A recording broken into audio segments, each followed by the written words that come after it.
Je suis Nora. Pendant des années, j'ai porté un silence si lourd qu'il me semblait être un second battement de cœur. Je me disais qu'il était clos, enfoui, disparu. Puis, un après-midi comme les autres, mon téléphone s'est illuminé.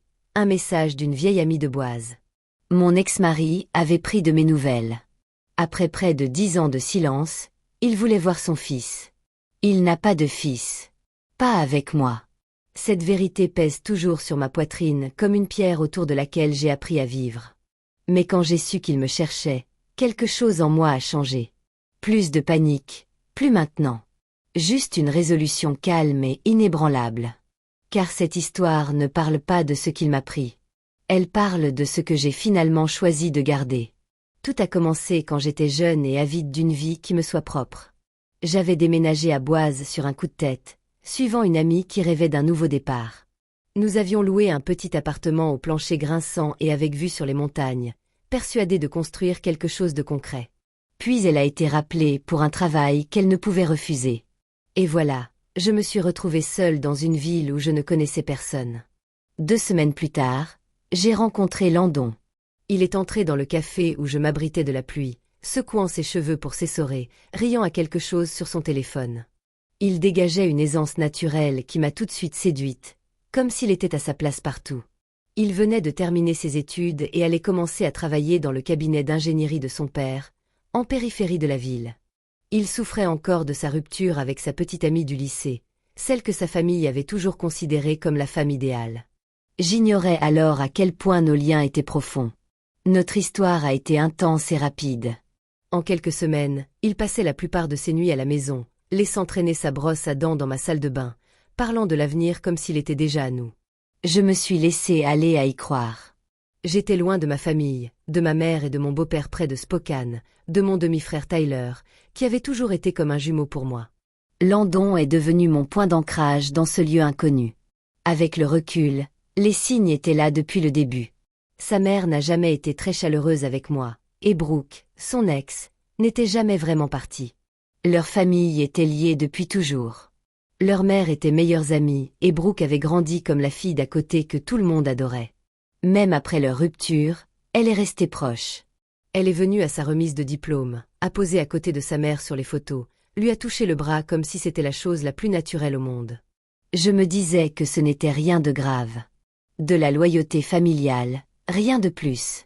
Je comprenais la loyauté. J'aurais tout fait pour les gens que j'aimais. Alors, quand elle l'appelait par des surnoms affectueux lors des réunions de famille, quand elle s'accrochait un peu trop longtemps à lui, je souriais et détournais le regard. Quand sa mère me comparait à elle, me trouvant toujours inférieure, j'avalais mes paroles. Je me construisais une vie, pensais-je. Ce n'était que des douleurs de croissance. 8 mois plus tard, il m'a demandé en mariage. Pas de bague, juste lui à genoux dans notre appartement, les yeux brillants comme s'il ne pouvait plus attendre. J'ai dit oui sans hésiter. 1 an plus tard, j'ai remonté l'allée lors d'une cérémonie simple dans le jardin. Ma famille était enfin là pour me voir heureuse. Tyler a dansé avec moi, riant comme si nous étions de nouveau des enfants. Même Brooke est arrivée, vêtue d'une robe presque blanche, et a dansé près de Landon presque toute la soirée. Je trouvais des excuses à tout ça, car au final, il était rentré à la maison. Il m'a dit qu'il m'aimait et je l'ai cru. C'est à ce moment-là que j'ai su que quelque chose avait changé, même si je ne l'admettrais pas avant longtemps. Je ne me rendais pas compte du prix que ces compromis silencieux allaient payer. Nous étions mariés depuis 2 ans quand j'ai découvert que j'étais enceinte. Je me souviens d'être resté debout dans notre petite salle de bain, dans cet appartement de Boise, à fixer le test, les mains tremblantes, non pas de peur, mais d'une joie que je n'avais pas encore osé imaginer. Landon avait toujours parlé de son désir d'une grande famille. Des enfants qui courent partout dans la maison, des fêtes bruyantes et joyeuses. Je pensais que ce serait le tournant, ce qui l'amènerait enfin à s'investir pleinement dans la vie que nous construisions, loin des ombres du passé. Je lui ai annoncé la nouvelle ce soir-là. Il était sur le canapé, les yeux rivés sur son téléphone. Je me suis assise à côté de lui, j'ai pris sa main et je lui ai dit doucement « On va avoir un bébé ». Il s'est figé. Le silence est devenu pesant, comme si l'air s'était alourdi. Puis il m'a regardé et, au lieu d'un sourire, son visage s'est durci. Elle avait prévenu que ça arriverait. C'est tout ce qu'il a dit. 3 mots qui ont résonné comme une gifle. J'ai demandé à qui il voulait dire quoi, mais il s'est contenté de répéter, plus bas. Elle m'avait prévenu. J'aurais dû l'écouter. Il est parti ce soir-là. Il n'est rentré que le lendemain matin. Quand il est revenu, ses yeux étaient rouges, sa voix monocorde. Il m'a laissé le choix, la grossesse ou le mariage. Je l'ai supplié de s'expliquer. Assise par terre dans la cuisine, les larmes coulaient à flots, je le suppliais de me voir, de nous voir. Finalement, la vérité a éclaté, petit à petit. Brooke nous observait, elle nous observait sans cesse. À notre mariage, elle avait vu à quel point j'étais proche de Tyler, mon demi-frère, le seul de la famille à être venu nous rendre visite au début, celui avec qui j'avais dansé à la réception comme on l'avait fait des centaines de fois dans notre enfance. À ses yeux, nos étreintes étaient trop longues, nos rires trop faciles. Elle a tout déformé. Elle a dit à Landon que j'étais partie à Boise uniquement pour panser mon cœur brisé après que Tyler ait commencé à fréquenter quelqu'un. Que les photos de famille, la façon dont on se soutenait mutuellement, avaient une signification qu'elle n'avait jamais eue. Puis je suis rentrée seule pour l'anniversaire de ma mère. Un court séjour, rien de plus. À mon retour, quand j'ai découvert que j'étais enceinte, Brooke a inventé le reste. Elle l'a convaincue que le timing était parfait, que je l'avais trompé, que l'enfant n'était pas de lui. C'était absurde, insultant à tous les niveaux. Tyler était de la famille, le frère avec qui j'avais grandi après le mariage de nos parents. Il n'y a jamais eu la moindre romance entre nous, pas même un soupçon. J'ai fourni des preuves, un dossier médical prouvant que j'étais déjà enceinte avant le voyage, un test de paternité, n'importe quoi. Il a refusé catégoriquement. Il a dit que Brooke l'avait prévenu que je niais tout, qu'elle avait vu les signes dès le début. J'ai arrêté de supplier après ça. Quelque chose en moi s'est tu. J'ai fait mes valises pendant qu'il était au travail. J'ai demandé ma mutation et je suis rentrée à Spokane. Le divorce s'est fait sans problème. Sa mère avait insisté pour un contrat prénuptial, et il a renoncé à tout droit sur l'enfant sans se battre. Il ne voulait rien avoir à faire avec un bébé qu'il croyait ne pas être le sien. Je pensais que c'était la fin. Des mois plus tard, seule dans une chambre d'hôpital près de ma famille, j'ai perdu le bébé. Les médecins ont dit que le stress, le déménagement, le chagrin, tout avait fini par me rattraper. Je me souviens d'être allongée là, la main sur le ventre, sentant le vide s'installer comme un froid permanent. Je n'ai pas pleuré à ce moment-là. Je suis juste restée plantée là, à fixer le mur, laissant le silence s'installer. Pendant longtemps, j'ai porté ce deuil seule. Je me suis reconstruite lentement, j'ai trouvé du travail, j'ai guéri comme on guérit quand on n'a pas le choix. Puis j'ai rencontré Miles, un homme calme et gentil, qui avait un jeune fils d'un mariage qui n'avait pas duré. Owen, avec ses cheveux roux indomptés, semblables aux miens par pur hasard. Ils sont devenus ma famille, non pas par le sang, mais par choix. La vraie famille. Je croyais le passé enterré, jusqu'à ce qu'il ne le soit plus. Après mon départ de Boise, les jours se sont enchaînés sans que je puisse les distinguer. J'ai pris la route vers l'est, toutes mes affaires entassées dans le coffre, les montagnes laissant place à une autoroute déserte. Je n'ai pas pleuré pendant le trajet. Je crois qu'une partie de moi attendait encore son appel pour réaliser ce qu'il avait gâché. Cet appel n'est jamais venu. De retour près de Spokane, j'ai emménagé dans un petit appartement près de ma mère et de mon beau-père. Au début, ils ne m'ont pas posé trop de questions. Ils m'ont simplement serré dans leurs bras et m'ont fait une place à leur table. Tyler venait souvent me voir, s'asseyant avec moi en silence quand les mots étaient trop lourds à porter. Il savait mieux que quiconque la profondeur des liens familiaux, même lorsqu'ils sont tissés par le mariage et le temps. La fausse couche est survenue discrètement quelques mois après mon installation. Un matin, je me suis réveillée avec une douleur si intense qu'elle m'a pliée en deux. Ma mère m'a conduite à l'hôpital, sa main serrant la mienne tout le long du trajet dans cette chambre impersonnelle. Tandis que le médecin m'expliquait doucement ce qui se passait, je fixais le plafond. Je les comptais, tandis que mon dernier espoir s'évanouissait. Quand ce fut fini, je suis restée allongée, la paume de ma main pressée contre mon ventre, sentant le vide immense laissé par la vie. Plus de battements de cœur, plus d'avenir, juste une douleur sourde et lancinante. Je n'en parlais pas souvent. Comment expliquer la perte de quelque chose qu'on n'a jamais pu toucher? Le chagrin n'était pas bruyant. C'était un bourdonnement constant, tapis sous la surface. Certains soirs, je m'asseyais sur la véranda, mon café refroidissant intact dans ma tasse, à contempler les arbres sombres et à me demander si un jour je me sentirais à nouveau entière. Mais le temps fait son œuvre. J'ai commencé un nouveau travail. J'allais dîner chez ma mère le dimanche. J'ai appris à vivre avec cette perte sans la laisser dicter chaque respiration. Et puis, peu à peu, j'ai rencontré Miles. Il était d'une constance qui ne me demandait rien. Nous travaillions dans le même immeuble de bureau. Lui à la comptabilité, moi à l'administration, et certains après-midi, nous nous retrouvions au même café. Il avait un rire discret, un regard doux et un petit garçon nommé Owen, dont la chevelure rousse était exactement la même que la mienne. Miles avait perdu sa première femme, jeune. Il comprenait la douleur persistante du deuil. Nous n'avons pas précipité les choses. Nous avons laissé les jours s'écouler jusqu'à ce qu'un soir, il me demande si je voulais rencontrer Owen pour de bon. J'ai dit oui. Owen débordait d'énergie et de questions, me tirant la main pour me montrer ses dessins.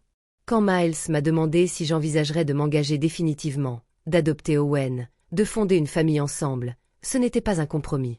C'était un choix. Les liens du sang ne font pas une mère. J'ai compris que c'est l'amour. L'engagement. Être présent chaque jour, même les jours difficiles. Nous avons construit notre vie dans un quartier tranquille près de Spokane. Owen m'appelait maman sans hésiter. Miles m'a serré dans ses bras quand les vieux démons ont refait surface. Pour la première fois depuis des années, je me suis sentie enracinée, en sécurité. Puis, près de 10 ans après avoir entendu son nom pour la dernière fois, une vieille connaissance de Boise m'a contactée. Landon posait des questions. Il voulait savoir où j'étais. Il voulait voir son fils. Le message est resté sur mon téléphone, comme une attente. Je l'ai relu encore et encore, le pouce suspendu au-dessus de l'écran. Mon premier réflexe a été de le supprimer, de bloquer le numéro et de faire comme s'il n'était jamais arrivé. Mais quelque chose m'en a empêché. Peut-être étaient-ce les années que j'avais passées à guérir. Peut-être était-ce la force tranquille que j'avais trouvée dans la famille que j'avais choisie. J'ai tout raconté à Miles ce soir-là. Nous étions assis à la table de la cuisine après qu'Owen se soit endormi, la maison encore enfouie autour de nous. J'ai commencé par le début. L'élan du jeune amour, la lente érosion de la confiance, les mensonges de Brooke, la façon dont Landon avait choisi ses mots plutôt que les miens. Je lui ai parlé de la grossesse, de l'ultimatum, du mascara dont j'avais à peine parlé depuis. Ma voix est restée calme. Les larmes ont coulé, mais c'étaient de vieilles larmes, désormais. Des larmes purificatrices, non destructrices. Miles écoutait sans m'interrompre. Quand j'eus fini, il tendit la main par-dessus la table et prit la mienne. On affrontera ça ensemble, dit-il. Quoi qu'il arrive. Ce fut la première fissure dans le mur que j'avais érigé autour de ce chapitre de ma vie. Pendant des années, je l'avais enfoui, croyant que le silence me protégeait. Mais avec le recul, je réalisais que c'était à ce moment-là que j'avais cessé de fuir le passé. J'étais prête à l'affronter, ne serait-ce que pour enfin tourner la page. Les premiers signes étaient discrets. Une demande d'abonnement sur les réseaux sociaux, d'un compte inconnu. Puis une autre, et encore une autre. Je les ai toutes bloquées, mais le malaise s'est installé dans mon estomac comme une pierre. Miles et moi avons renforcé nos paramètres de confidentialité, mené une vie discrète. Nous pensions que la distance et le temps suffiraient. Il se trompait. Un samedi matin, je suis allée seule en voiture chez ma mère. Owen n'avait pas d'amis pour le week-end. La pluie venait de cesser, laissant l'allée luisante et glissante. Je suis sortie de la voiture, la clé encore à la main, quand j'ai entendu une autre portière se refermer derrière moi. Il était là, Landon, debout dans la rue de mon enfance, une rue où il n'avait jamais mis les pieds durant notre mariage. Je me suis figée. Un instant, les années se sont effacées et je me suis retrouvée dans cet appartement de Boise, à le supplier de me croire. Puis la peur m'a envahie, vive et glaciale. Mais elle n'a pas duré. Quelque chose d'autre a surgi, lent, constant et inébranlable. Il s'est approché de moi, les mains ouvertes comme s'il avait le droit d'être là. « Nora », a-t-il dit, la voix brisée. « Je veux juste le voir. »« Mon fils. » Je n'ai pas bougé, je n'ai pas reculé. La pluie a recommencé, fine et régulière, trempant mon manteau. « Vous n'avez pas de fils, ai-je dit. » Ma voix était calme, plus claire que je ne l'aurais cru. Il a secoué la tête, les yeux suppliants. Brooke m'a tout dit. Elle l'a avoué. Tous les mensonges sur toi et ton demi-frère, sur le fait que le bébé n'était pas de moi. J'avais tort. Je le sais maintenant. S'il te plaît, laisse-moi arranger les choses. Ces mots planaient entre nous. Je sentis la vieille douleur se réveiller, mais cette fois, elle ne me submergea pas. Je le regardai, vraiment, et vis un homme poursuivant un fantôme. Il n'y a pas de bébé, dis-je. Plus maintenant. Il cligna des yeux, confus. Le stress, poursuivis-je. Les accusations, le divorce, tout quitté.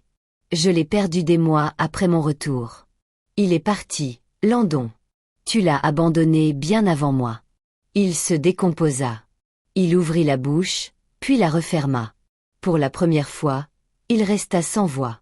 Je m'approchai, sans crier, sans craquer, prononçant simplement la vérité que j'avais gardée en moi si longtemps. Tu l'as cru plutôt que moi. Tu as préféré ces paroles à celles de ta femme, à celles de ton enfant, et maintenant tu débarques ici après tout ce temps, exigeant quelque chose qui n'a jamais existé à cause de toi. Ma mère apparut à la porte, suivie de mon beau-père. Des voisins jetaient des coups d'œil par les fenêtres, mais je ne baissai pas la voix. Mon fils s'appelle Owen, dis-je. Le fils de Miles, celui que j'ai choisi, celui qui m'a choisi. Il a mes cheveux roux par hasard, pas par le sang, mais il est à moi de toutes les manières qui comptent. On ne peut pas récupérer ce qu'on a rejeté. Landon était là, sous la pluie, plus petit que dans mon souvenir. Quand mon beau-père lui a dit de partir, il est parti. Sans se battre, sans discuter, il s'est juste retourné et est retourné à sa voiture. J'ai cru que c'était la fin. Mais non. Il réapparaissait sans cesse. Sa voiture était garée plus bas dans la rue, près de l'école d'Owen. On le voyait trop souvent pour que ce soit une coïncidence. On est allé à la police. Ils ont dit qu'ils ne pouvaient rien faire pour l'instant. Pas assez de preuves de menace. Alors on a attendu, on a observé. Puis, un après-midi, l'école a appelé. Un homme s'était présenté au bureau, prétextant une urgence avec la grand-mère d'Owen. Il a utilisé le nom de ma mère, disant que je ne pouvais pas répondre au téléphone. Quand le personnel a hésité, il est parti, mais pas avant qu'il n'ait tout enregistré. Pas avant qu'il n'ait mis Owen en sécurité à l'intérieur jusqu'à l'arrivée de la police. Ils ont trouvé des billets d'avion dans sa voiture, des sédatifs, un plan. Il a été arrêté le jour même, inculpé de tentative d'enlèvement, et plus encore. Au procès, la vérité a éclaté au grand jour. Les dossiers médicaux confirmant la fausse couche, le mensonge sur la paternité mis à nu une fois pour toutes. Brooke est apparu une fois, provoquant un scandale dans le couloir, mais à ce moment-là, sa propre vie s'effondrait. J'ai appris plus tard qu'elle et Landon s'étaient remis ensemble, qu'elle avait enfin obtenu ce qu'elle voulait. Peu importait. Il a été condamné à des années de prison, et je suis sortie de ce tribunal plus légère que je ne l'avais été depuis 10 ans. Le tribunal était plus silencieux que je ne l'avais imaginé. Juste le murmure des voix, le froissement des papiers, quelques tours résonnants entre les murs. Je suis restée assise bien droite, Miles à mes côtés, sa main posée délicatement sur la mienne. Nous n'avions pas besoin de parler beaucoup. Nous étions là pour tourner la page, pas pour le spectacle. Landon ne m'a pas regardé. Pas une seule fois. Les preuves parlaient d'elles-mêmes. La vidéo de l'école, les contraventions, les sédatifs, mon ancien dossier médical étalait clairement. La fausse couche confirmée noir sur blanc. Pas de drame, pas de dernière minute, s'il vous plaît. Juste des faits, froids et indéniables. Il a été condamné à des années de prison. Des ordonnances d'éloignement ont suivi, pour moi, pour des kilomètres, pour Owen. Des limites infranchissables. Quand ce fut terminé, nous sommes sortis dans la pâle lumière de l'après-midi. J'ai respiré l'air frais et senti quelque chose se dénouer dans ma poitrine, un nœud que je portais depuis si longtemps que j'avais oublié son existence. Brooke a tenté une dernière fois. Un courriel plein de venin et de déclarations triomphantes, comme si elle avait obtenu quelque chose de précieux. Je l'ai lu une fois, puis j'ai répondu, pas avec colère, pas avec les mots durs que j'aurais pu choisir. Juste la vérité.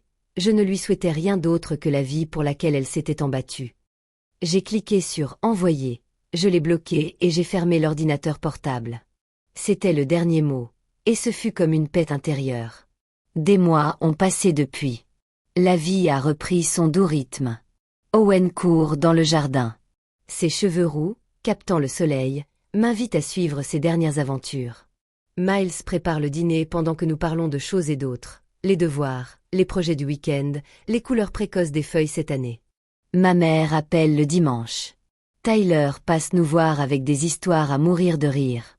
Je ne pense plus beaucoup à Boise. Ni à l'appartement au plancher grinçant. Ni à la fille qui souriait malgré tous les signes avant-coureurs, croyant que l'amour signifiait accepter l'inacceptable. Je sais maintenant que c'est faux. La famille, ce n'est pas celle dans laquelle on est, ni même celle qu'on épouse. Ce sont ceux qui restent quand les mensonges s'effondrent. Ceux qui vous tiennent la main à l'hôpital et au tribunal, ceux qui vous choisissent jour après jour, sans condition. Parfois, je vois mon reflet dans la vitre. Plus âgée, plus posée, je vois une femme qui a tout perdu, pour finalement retrouver l'essentiel. La perte de ce bébé a brisé en moi quelque chose que je croyais irréparable.